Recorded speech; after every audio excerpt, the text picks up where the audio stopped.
Hello नमस्कार मंडळी, मी प्रियंका माझ्या यूट्यूबच्या शॉर्ट्समध्ये तुमचं स्वागत करते.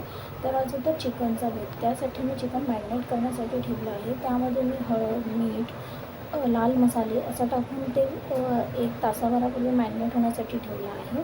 त्यानंतर 3 मोठ्या आकाराचे कांदे, सुकं खोबरं, ओलं खोबरं, टोमॅटो, कोथिंबीर, अद्रक, लसूण हे भाजून घेतलेलं आहे. त्यांची छान पेस्ट करून घ्यायची आहे. त्यानंतर एका टोपामध्ये तेल घालून आपण मॅरिनेटसाठी ठेवलेलं चिकन ते त्या टोपात घालून त्यावर एक प्लेट ठेवायची आहे. त्यात पाणी टाकायचं आहे आणि ते वाफवण्यासाठी ठेवून घ्यायचं आहे. त्यानंतर जे मसाले आहेत ते भाजून घेतलेले त्यांचं वाटण करून घ्यायचं आहे. एका कढईमध्ये बाजूला तेल घेतलं आहे. त्याच्यामध्ये खडे मसाले, काळी मिरी, लवंग, दालचिनी हे टाकून घ्यायचं आहे गरम तेलामध्ये.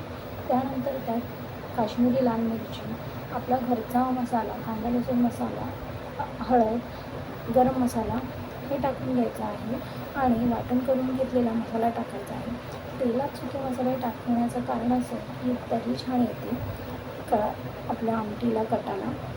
तर ते करून घ्यायचं आहे.